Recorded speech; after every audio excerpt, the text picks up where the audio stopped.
October 1938.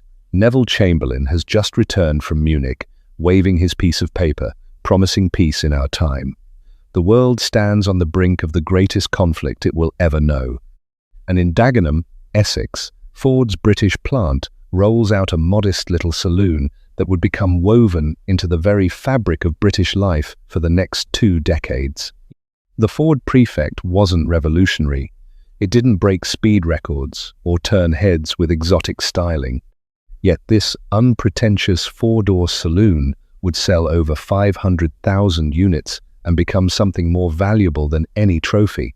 It became genuinely indispensable to ordinary British families trying to navigate the 20th century's most turbulent years. Why does this matter? Because the Prefect tells us something fundamental about what people actually needed from their motorcars, not what advertisers told them they wanted, but what got them to work on Monday morning and to the seaside on Saturday. In 1948, when a Prefect cost £412, including taxes, that represented more than a year's wages for many working people. Yet the Motor magazine declared it the cheapest 4-door car on the British market, and cheapest didn't mean compromised. It meant accessible. It meant freedom. This is the story of how Britain's most sensible car became a national institution, survived a world war, motorized a generation, and earned its place in automotive history, not through performance figures or luxury appointments, but through sheer, bloody-minded reliability. Section 1. The Pre-War Pioneer, 1938 to 1941. The original Ford Prefect, designated E93A, arrived in October 1938 as a reworking of the previous year's 7W model, the first Ford designed outside Detroit, specifically for British roads. This wasn't merely badge engineering. Ford's engineers at Dagenham understood that British motorists needed something fundamentally different from their American cousins. Under the bonnet sat a 1,172 cubic centimeter side valve 4-cylinder engine producing 30 horsepower or 10 horsepower by the taxation classification. That would cost £7 10 shillings in annual road tax. The engine featured thermosiphon cooling with no water pump, relying instead on convection as hot water rose to the radiator's top.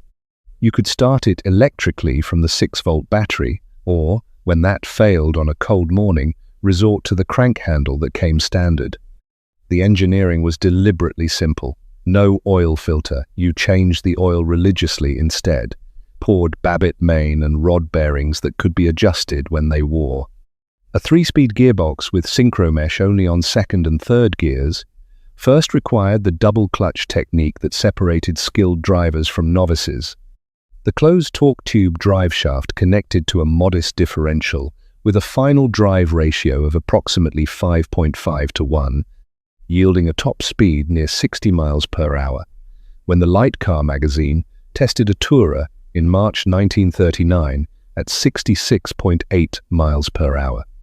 But here's what made it brilliant for British conditions: those vacuum-powered windscreen wipers. Yes, they slowed to a crawl when climbing hills as intake manifold vacuum dropped, then resumed once you crested the summit. Every Prefect driver learned this rhythm. It became part of the driving experience, not a flaw but a characteristic you accommodated, like a friend's quirks. You learned to anticipate, to time your hill climbs, to work with the car rather than against it. The body styles included 2-door and 4-door saloons, with a handful of Tourers and drop-head coupes built before the war. The 4-door saloon cost £152, while the touring car commanded £155. By 1939, approximately 41,500 Prefects had been built, with only 1,028 of them being the rare Tourer variant that today commands serious money among collectors. The construction followed traditional methods. A separate chassis carried the ash-framed body with steel panels. The wood required maintenance, checking regularly for rot and treating against moisture, but this was standard practice for the era, not a weakness. Then came September 1939, and everything changed. Production continued through 1941, before Ford Dagenham shifted entirely to building Bren gun carriers and military vehicles. The Prefect went to war, some converted into mobile canteens for the women's voluntary services, delivering tea and sandwiches to emergency personnel during the Blitz. Others served as staff cars, ambulances, civil defense vehicles, anything the war effort demanded. Section 2. Postwar, Resurrection, 1945 to 1953. When civilian production resumed in 1945, Britain faced an automotive crisis unlike anything before or since. 6 years without new car production meant no clean used cars existed. Every pre-war vehicle had been driven hard through the war years, maintained with improvised parts, run on whatever fuel was available. The government imposed stringent export quotas. Manufacturers had to export a large percentage of production to earn desperately needed foreign currency. You couldn't just buy a new Ford, even if you had the money. New car buyers faced covenants forbidding them from selling their vehicles for up to 3 years after delivery. The country was desperate for wheels. Ford's response? Resume building the E93A Prefect with minimal changes. The 1946 model saw headlamps moved into the wings rather than sitting atop the grille, and trafficators fitted, those internally lit semaphores that sprang from the door pillars to signal turns. Between 1945 and 1948, 158,007 prefects rolled from Dagenham, joining the 41,000. 486 pre-war examples. In 1949, the E493A arrived with a revised bonnet and radiator grille that gave a slightly more modern appearance while keeping costs minimal. When the motor tested one in October 1948, they recorded a top speed of 61 miles per hour and 0 to 50 acceleration in 22.8 seconds. Fuel consumption reached 33.2 miles per imperial gallon, remarkable economy that mattered when petrol remained rationed until May 1950. The test car with optional leather upholstery cost £412, including taxes, and critically, the motor declared it the cheapest four-door car on the British market. Think about that for a moment. Not cheap and nasty, the cheapest way to get your family of 4 under a proper roof with 4 doors. In a nation rebuilding from rubble, where ration books still governed daily life until 1954, that mattered more than 0 to 60 times.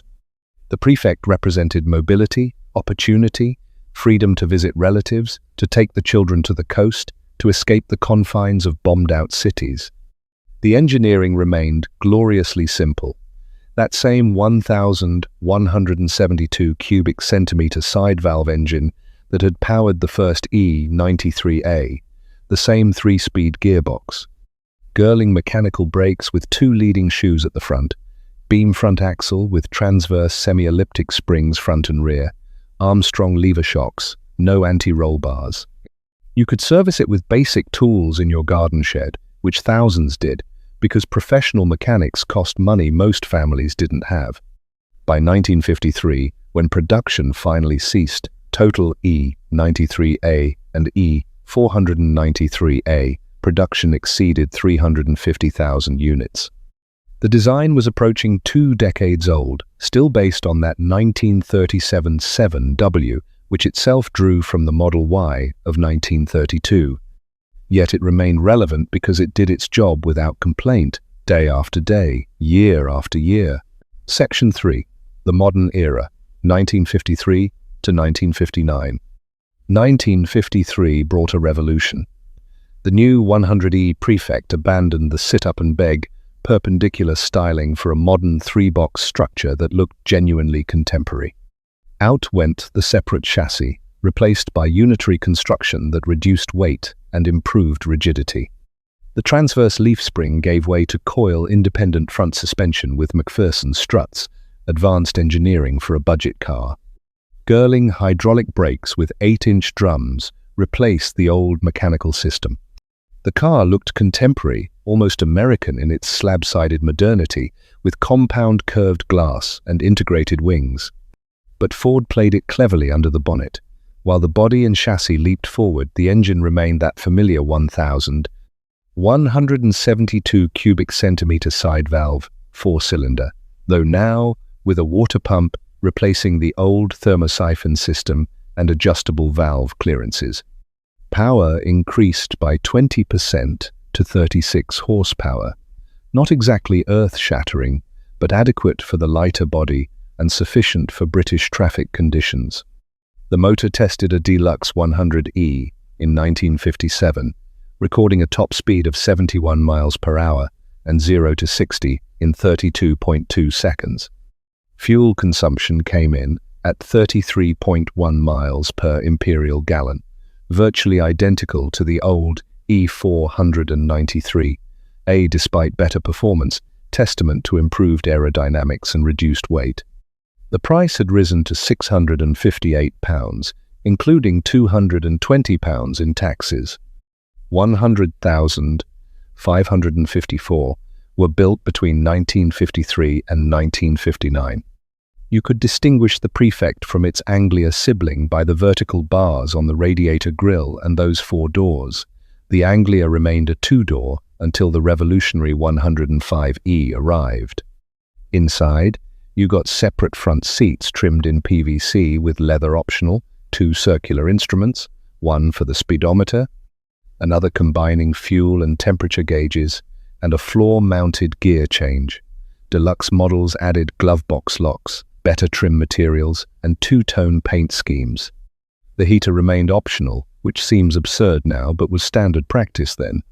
From 1955, the estate car variant called the Squire appeared, mechanically identical to the Anglia Escort Estate, but distinguished by wooden strakes on the body sides in the traditional shooting brake style. Between 1955 and 1959, 17,812 Squires were built, practical load carriers that combined car comfort with van utility. Small shopkeepers used them, builders carried tools in them. Section 4, the final evolution, 1959 to 1961. In 1959, Ford did something rather clever. They developed the revolutionary Anglia 105E with its modern overhead valve 997 cubic centimeter engine and four-speed fully synchronized gearbox. But they recognized that some buyers still wanted a four-door saloon, and the 100E body tooling still had life left in it. Enter the Prefect 107E, a reworked 100E body mated to the new 105E's overhead valve engine and gearbox. Finally, after 2 decades, the Prefect got overhead valves. The 997 cubic centimeter engine produced 39 brake horsepower at 5,000 revolutions per minute, driving through that four-speed box to a banjo-style rear axle. McPherson struts handled the front suspension. 8-inch hydraulic drum brakes provided stopping power adequate for the performance. When the motor tested one in April 1960, they recorded a top speed of 73 miles per hour and 0 to 60 in 27.2 seconds, respectably quick for a small British saloon of the era. Fuel consumption averaged 38.4 miles per imperial gallon. Most UK production examples wore two-tone colour schemes with deluxe trim that made them look more expensive than they were. But here's the beautiful irony. Ford retained those vacuum windscreen wipers. After all that modernization, overhead valves, 4-speeds, McPherson struts, they kept the wipers that slowed on hills and speeded on descents. Some call it penny pinching. I call it respecting what worked and what customers had grown accustomed to over 20 years. Production ran from 1959 to June 1961, with 38,154 examples built. Then the Consul Classic replaced it, and the Prefect name disappeared from Ford's catalogue after 23 years. Section 5. Global reach. The Prefect's influence extended far beyond British roads, proving that sensible engineering transcends national boundaries. Australia began building E93A variants with all-steel roofs in late 1939, coded E3A, two-door saloons, tourers, Panel vans, coupe utilities, and roadster utilities emerged from Australian plants, adapted to local conditions. Those Australian coupe utilities, or utes, deserve special mention. Based on the saloon chassis but with an open rear load area, they created a uniquely Antipodean vehicle type that predated similar American concepts by years. Farmers loved them because you could throw in bales of hay yet still drive to church on Sunday. Tradesmen depended on them because tools rode in back while the cab stayed clean. They proved the Prefect's fundamental soundness by adapting it to conditions Ford's Dagenham engineers never imagined. New Zealand assembled complete knockdown kits locally, with the Prefect credited as the mainstay of car-starved years between 1945 and 1960. South Africa assembled them at Ford's Struendale plant in Port Elizabeth. Singapore-based Ford of Malaya built the 100E from imported kits. Ireland's Ford Cork plant continued assembly until 1962, a year after British production ceased. Total production across all markets exceeded 500,000 units from 1938 to 1961. Not bad for a car that never pretended to be anything but sensible, affordable transport. Section 6. The Hot Rod Legacy. The Prefect became Britain's definitive hot rod platform. Starting in the late 1950s, builders discovered what American hot rodders had known since the 1932 Ford. Lightweight British Fords with separate chassis made spectacular bases for modification. The advantages were obvious: simple mechanicals, lightweight, and engines that could be swapped for virtually anything. The most popular conversion? American V8S, naturally. Popular swaps included the small block Chevrolet and the Ford Windsor 5.8. Suddenly that staid family saloon could achieve performance that would shame much more expensive machinery. The hot rod culture gave Prefects a second life and created an entire industry. Cars that might have rotted in fields instead became cherished. Projects passed from father to son. Roofs got chopped to lower the profile. Suspensions lowered drastically. Chrome added wherever it would fit. Some builders kept the original engine but worked it over for maximum output. Others went wild with overhead valve conversions, superchargers, fuel injection. Walk through any British car show today and you'll see pristine, unmodified Prefects alongside wild customs with chopped tops and American V8s rumbling through side-exit exhausts. Both are valid interpretations, one honoring original intent, the other celebrating potential. The fact that a single design can satisfy both restoration purists and radical customizers speaks to fundamental rightness in those original proportions. Section 7. Cultural Impact. Douglas Adams gave the Prefect its most famous cultural moment in The Hitchhiker's Guide to the Galaxy. His character, Ford Prefect, an alien posing as human, chose the name after assuming cars were Earth's dominant life form, not realizing Ford Prefect would sound odd for a human. That joke only works because everyone in Britain knew the car. It was so ubiquitous, so ordinary, that using it as a human name was immediately absurd. The Prefect appeared in period films and television programs as automotive wallpaper, the car everyone recognized without consciously thinking about. That's the highest compliment you can pay a people's car. It became invisible through familiarity, like Georgian terraced houses or red pillar boxes. Part of the landscape, part of the texture of daily life. During the 1950s and early 60s, the Prefect was simply how middle-class Britain got around. Not aspirational like a Jaguar, not sporting like an MG, not utilitarian like a commercial van, just transport that worked reliably. Doctors used them for house calls when the National Health Service was young. Salesmen covered territories in them, boot full of samples. Families drove to the seaside in them, luggage strapped to the roof rack, children arguing in the back seat about who had crossed the invisible boundary line.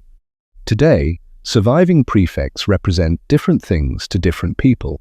To some, they're classic cars to be preserved and enjoyed.